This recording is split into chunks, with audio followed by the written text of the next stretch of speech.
बिस्मिल्लाहिर्रहमानिर्रहीम। अस्सलाम वालेकुम। मैं हूँ शाज़िया और आप देख रहे हैं शाज़िया होम टिप्स। आज आपके साथ शेयर करूँगी ऐसे अमेजिंग हैक्स, ऐसे अमेजिंग होम टिप्स जो आपकी लाइफ को बहुत आसान बना देंगे। नंबर 1 पे, क्या आप भी गर्मियों में आटा गूंदती हैं और आटा जल्दी ख़राब हो जाता है? तो आपने मेरी टिप्स को फॉलो करते हुए आटा गूंदना है। आपने आटा गूंदने के लिए सबसे पहले जो पानी लेना है वो ठंडा होना चाहिए। उसमें आपने बर्फ़ डाल देनी है और ठंडा ठार पानी लेना है। और साथ ही आपने जो आटा छाना है इसमें 1 चम्मच के करीब नमक डाल लें। इससे एक तो रोटी का टेस्ट अच्छा आ जाता है, दूसरा जो आजकल मौसम गर्म होने की वजह से बच्चों के पेट में दर्द हो रही है वो भी नहीं होगी। अब हम ठंडे पानी के साथ आटा गूंदेंगे। आपने हल्का हल्का ठंडा पानी लगाते जाना है और आटे को अच्छे से गूंदते जाना है। एक तो ठंडे पानी से आटा गूंदने का ये फ़ायदा होगा कि अगर आपने जल्दी रोटी बनानी है तो आटा अगर आपने ठंडे पानी से गूंदा होगा वो इस काबिल हो जाएगा कि आप इससे जल्दी से रोटी बना सकती हैं। और सेकंड, आटा गूंद के अगर आप रखेंगे 1-2 दिन के लिए तो आटा ख़राब भी नहीं होगा। तो इसलिए आपने कोशिश करनी है कि आपने जिस पानी से आटा गूंदना है उसमें बर्फ़ डाल लें। और सेकंड, आपने आटा गूंदने के बाद प्लास्टिक वाले किसी भी बर्तन में नहीं रखना, क्योंकि प्लास्टिक का बर्तन जल्दी हीट लेता है और वो आटा जल्दी ख़राब हो जाता है। इसलिए आपने स्टील के बर्तन में या एलुमिनियम का जो बर्तन होता है उसके अंदर आपने आटा रखना है, क्योंकि ये बर्तन जितनी देर तक आपकी फ्रिज में कूलिंग रहती है उतनी देर तक ठंडा रहता है, जिसकी वजह से आटा जल्दी ख़राब नहीं होता। और प्लास्टिक का बर्तन अगर आप उसमें आटा गूंद के रखेंगे तो उसमें आटा जल्दी ख़राब हो जाता है। और आपने आटा जब भी गूंद के फ्रिज में रखना है तो आपने उसको कवर करना है, फिर उसके ऊपर आटे की एक मोटी सी तह नहीं बनेगी। टिप नंबर 2 की तरफ चलते हैं। टिप नंबर 2 मेरी काले होंठों के लिए, जिनके काले होंठ होते हैं, ये कुदरती हों या बहुत ज़्यादा सिगरेट के इस्तेमाल से भी होंठ काले हो जाते हैं, तो आपने बिल्कुल परेशान नहीं होना। काले होंठों के लिए आपने क्या करना है, आपने 1 चम्मच नारियल का तेल लेना है।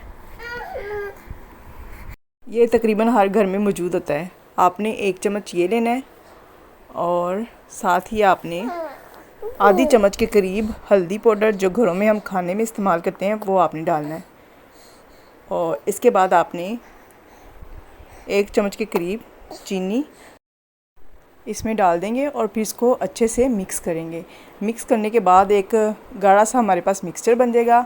आपने इस मिक्सचर को अपने होंठों पे सुबह और शाम को सोने से पहले अच्छे से होंठों पर इसका 5 से 10 मिनट तक, जैसे हम फेस पे स्क्रब लगा के रब करते हैं उस तरह आपने लिप्स के ऊपर इसकी रबिंग करनी है।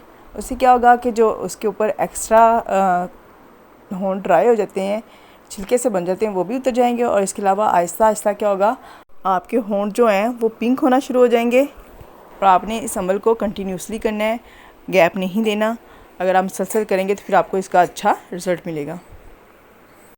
नेक्स्ट टिप नंबर 3 की तरफ चलते हैं। टिप नंबर 3 मेरी स्टूडेंट्स के लिए बहुत फ़ायदेमंद होगी। इसके अलावा जो बुक रीडिंग का शौक़ रखते हैं उनके लिए बहुत फ़ायदेमंद होगी, क्योंकि उमूमन क्या होता है, मोटी मोटी बुक्स होती हैं या हम कोई रीडिंग कर रहे होते हैं तो अंदर से हमें कोई काम याद आता है, तो हम जब जाते हैं तो बुक बंद हो जाती है, तो दोबारा वहीं से रीड करना हमारे लिए मुश्किल हो जाता है। हम बार बार पेज को खोल के देखते हैं, जिससे हमारा बहुत ज़्यादा टाइम वेस्ट होता है। आपने हेयर पिन ले लेनी है। ये तकरीबन हर किसी के घर में होगी, क्योंकि लेडीज़ और इसको बहुत ज़्यादा इस्तेमाल करती हैं। आपने क्या करना है, इस पिन को ओपन करना है और जहाँ आपने बुक रीडिंग करते हुए छोड़ा है वहाँ पे आप इसको एज आ निशानी छोड़ दें। और जब आप दोबारा आएंगी, दोबारा बुक को रीड करना चाहेंगी, तो आप यहीं से आराम से इसको ओपन करेंगी और पढ़ लेंगी। और इसके अलावा आजकल गर्मियों में जब हम बुक रीडिंग कर रहे होते हैं तो बार बार क्या होता है, पेज हवा की वजह से उड़ना शुरू हो जाता है। तो अगर आप इस तरह पिन लगा लेंगे तो आपके जो पेज हैं वो हवा से उड़ेंगे भी नहीं।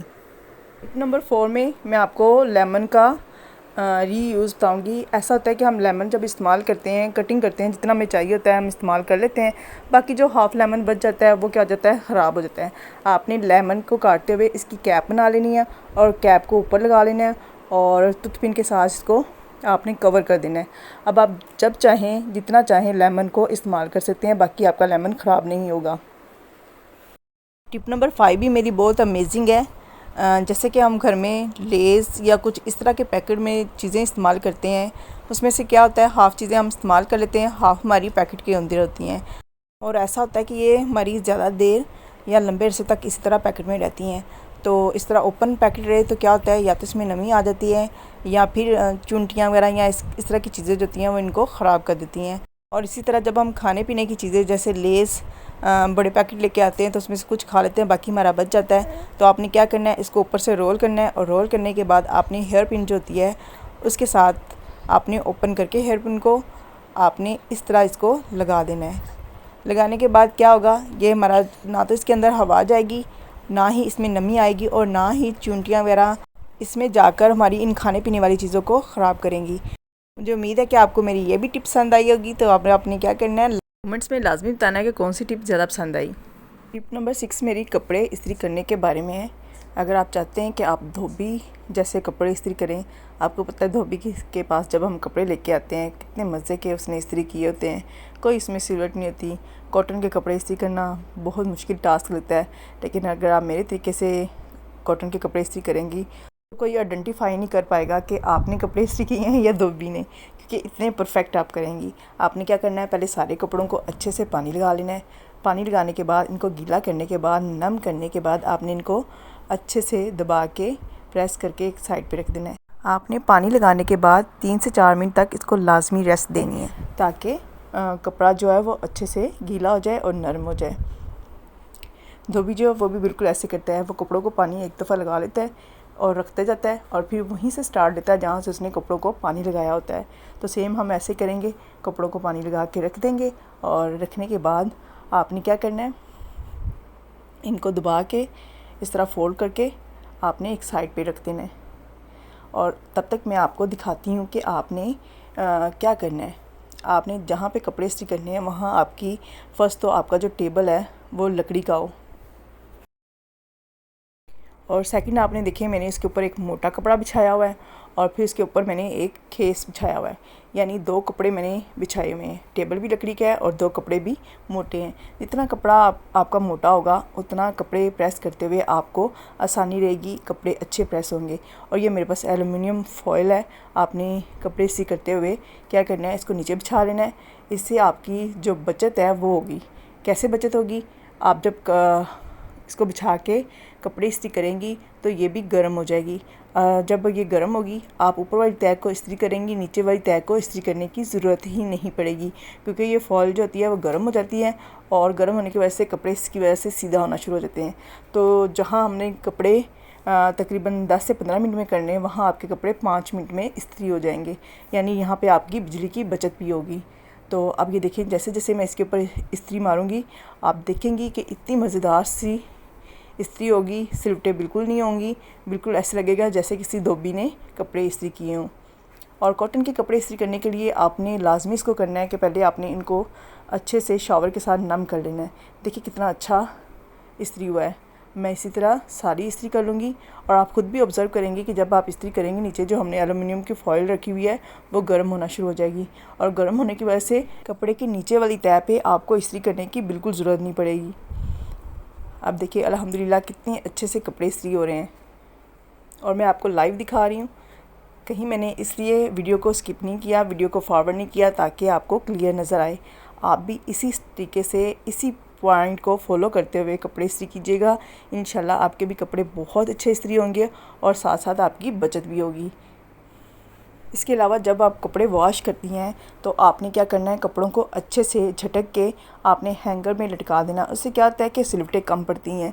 जब कपड़ों में सिलवटें कम होंगी तो आपको इस्त्री करने में भी कम टाइम लगेगा, जिससे आपकी इस्त्री कम चलेगी, आपकी बचत होगी। और ख़वातीन के लिए ज़रूरी है कि वो घरों में रहती हैं, वो घर में जो कपड़े पहनती हैं उनको इस्त्री ना भी करें तो गुजारा हो जाता है। आप शावर लेने के बाद कपड़े पहने, आपके कपड़े बिल्कुल सीधे हो जाएंगे जैसे इस्त्री किए हों। मर्दों के कपड़े आप इसी पैटर्न को फॉलो करते हुए इस्त्री करें, क्योंकि मर्दों ने जॉब पे जाना होता है, घर से बाहर निकलना होता है, तो उनके लिए कपड़े इस्त्री होने ज़रूरी हैं। हम ख़वातीन अगर घर में रहती हैं तो अगर हम वैसे ही कपड़े पहन लें तो वो भी गुजारा कर लेंगी। तो अगर आप कपड़े जब धोती हैं तो उनको अच्छे से छिड़के डालेंगी तो उनमें सिलवटें कम होंगी, जिसकी वजह से भी आपकी बिजली की काफ़ी हद तक बचत हो सकती है। मुझे उम्मीद है कि आपको आज की मेरी ये 6 अमेजिंग टिप्स पसंद आई होगी। लाजमी आपने मुझे एक फ़ीडबैक देनी कि आपको कौन सी मेरी टिप्स ज़्यादा पसंद आई है और उसको आपने फ़ॉलो किया और आपकी बचत भी हुई। और मैं इस चैनल पे नई हूँ, मुझे उम्मीद है कि आप मुझे कोऑपरेट करेंगे, मेरे चैनल को सब्सक्राइब भी करेंगे, मेरी वीडियो को लाइक और शेयर भी करेंगे और अपनी फ्रेंड्स एंड फैमिली में शेयर करके मुझे सपोर्ट भी करेंगे। और अगर आपको ये वीडियो ज़रा सी भी पसंद आई है तो आपने मेरी वीडियो को लाइक करना है, कमेंट्स भी करना है और अपनी फ्रेंड्स एंड फैमिली में शेयर भी करना है ताकि उनको भी इससे फ़ायदा हो। और चैनल को सब्सक्राइब भी कर दीजिएगा। अगली वीडियो तक टाटा बाय बाय।